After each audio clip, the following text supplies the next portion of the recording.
everyone, I'm Literary Freak 11, and this is not Enchantment and Evolution. I don't think I'll be doing that again for a while, because I realized that I was just super unmotivated to do it, and so I want to be motivated. I want to make videos for my channel, and I was just going about it wrong, and I just want to be a booktuber, so I'm going to be a booktuber, and without further ado, I'm going to go through the 12 books that I read this year that I'm going to be talking about. Many of you know I don't own a lot of my books. I usually give them away soon after. I rent a lot from the library, and I read a lot as audiobooks. The first book I read this year, or that I finished this year, I should say, is When Dimple Met Rishi, and this is about an Indian family who have set up their kids, guy and girl, and he knows and she doesn't. So they send her to this coding camp because that's what she wants to do. That's what she wants to go to college for. And she's about to, so this is like the summer before she leaves for college. And they send him, who is also going to MIT to study a similar track. They meet, and he sees her in a Starbucks. He's had a picture of her. He goes up to her and goes, "Hey, future wife," and she doesn't know who he is. She thinks he's just some creep, and she throws her coffee at him and runs away. Drama ensues from there. This was such a cute story. The romance was adorable. I loved the characters. I thought the friends were, like, really cute, but I think that, you know what I mean, it's kind of a trashy book. One of the things I did like that was very good and well done was the dialogue between religious and not religious, because she's kind of not super religious. She doesn't wear makeup, like her mom wants her to, and, it's part of, like, their culture, and he does believe strongly in their culture and kind of explains to her why he kind of does like their culture and really, wants to be religious and wants to lead a religious life. And I thought the dialogue between those two sides of the argument was very well done. The next book is Gentleman's Guide to Vice and Virtue, and I gave this 2.5 stars. And there was a lot of hype about this book. I will definitely not be picking up the next one. I actually had to stop listening to it in the middle because I was listening to it on Hoopla, and it's not sponsored, obviously, but, like, it's a great app for, if you don't know, you can get free audiobooks from your library, and that's how I do it. And this was on it, and I listened to it, and my app broke in the middle, and then I kind of picked up where I left off a couple months later. Monty is just such a horrible character for such a long time, and I didn't want to put up with it. And Percy is such a great character, and I don't want them to be together because he doesn't deserve her. Anyway, this book is about two friends and Monty's sister, and they're going away on a tour to the continent to, they're English, and they're going to Europe to do this big tour before Monty has to take over his dad's estate. His dad's very strict and abusive, and so he goes, best friend Percy, his sister Felicity, and they basic's get attacked in the middle because Monty stole something, because he's a prick, basically, and he's also oblivious, you know what I mean? Like, there are people who are, like, asshole characters, but they're shrewd, they're observant. I think the pairing between being oblivious and also being a prick was, like, too much for me. I could not handle it, and I don't think that he really changes enough at the end for my personal satisfaction. Next, I listened to Ink, and this is about a society where people tattoo everything, significant moments in their lives, and then when they die, their skin gets flayed, made into a book, and the families get to keep that book, so they always remember them, but then they have a soul weighing. If their souls are deemed worthy, the family gets the book. If not, their memories, don't get kept at all. And stories are a very, very big part of this book.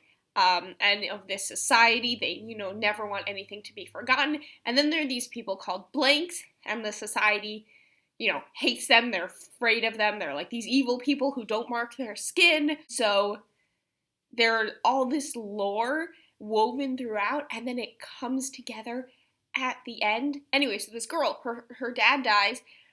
There's a risk that his book might not get saved. Meanwhile, she's going into her chosen profession, which is inking. And so all of these things kind of come together. I will definitely be picking up the next one of this when it comes out, because there's all this lore and these stories that get woven together at the end, and you understand like what parts of it are kind of embellished and what parts are actually come from truth. And it's just so interesting. And the revelation when she realizes that just because people put this stuff on their skin, they're essentially choosing this. That doesn't mean that that is their life. I don't want to give too much away, but I think I rated this 4 stars. It was a little bit slow in the beginning. Definitely worth it. The next book I read was a middle grade called What Not to Do If You Turn Invisible. This girl is taking this like formula for acne and ends up in a tanning bed, and she turns invisible, and it's kind of about her dealing with that, but she's like, it wears off, but then she also uses it to try and solve some of her problems and her friends' problems, and she learns like these family mysteries. It's a cute book. I gave it 3 stars. It was a pretty average story. Okay, City of Ghosts. Now, this is a 2-star book if ever I read one. It wasn't terrible. City of Ghosts is Victoria Schwab's only shitty book that I've read. It's about this girl whose family are really into ghosts. The mom kind of believes in ghosts. The dad really just likes the historical aspect of it, and they write books, and they get a TV show, and they don't know that their daughter, who's the main character, Cassidy, I don't know, can see ghosts. And she actually has this ghost companion named Jack who saved her life, pulled her out of a river. Then they go to Scotland, somewhere, the most haunted city, blah, blah. And she gets stuck in the veil and drama ensues. It kind of reminded me, the beginning part anyway, of like Meg Cabot's ghost series. I don't know if I'm dating myself with that. They're just nothing special. I didn't like the characters. It was like just a 4th grader telling a story. Next, I listened to First There Were 4. And this book is, I guess, a thriller, a YA thriller, about these 4 friends, and they're about to leave for colleges, for separate places. Honestly, it kind of reminded me of Sisterhood of the Traveling Pants meets The Wave. They create a secret society, and it's like, and they do rituals, and they do all this like fun, crazy stuff. They find pictures of the vice principal of their school looking up girls' skirts, and they end up posting pictures of it with their logo, which is the Roman numeral 4, all over the school, and they get an actual investigation on him, and I think he gets suspended or something. And they're like, wow, we are powerful girls. There are 2 girls and 2 guys in the group, and the 2 girls, Izzy and Viv, found the body of this girl a couple years ago. And they, had no idea who the murderer was, and the police never really investigated, and they're like, oh, this town is so corrupt, I bet you it was, someone in this town, and the police, paid off the police, and they end up kind of trying to solve this mystery by scaring the evidence out of the town, and in the end, okay, this is not a spoiler, it starts off the book, someone dies, and you're like, holy crap. And so really, like, the stunts that they pull get more and more intense, but then other people start doing stuff in their name. Super dark, if you're into that. Super creepy. The last book I listened to, The 7.5 Deaths of Evelyn Hardcastle. This guy wakes up in a body, and he has no idea what's happening.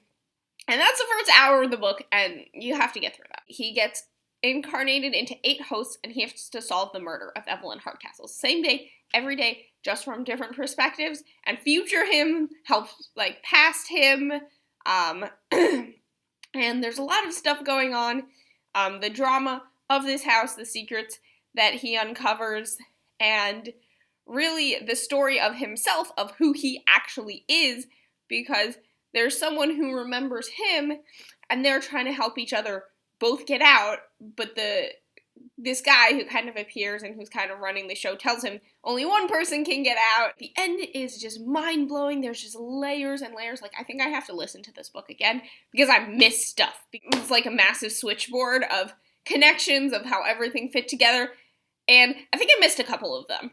And it was just so complex and so good, and the characters were so deep and rich and, like, well-motivated. This is a 5-star book.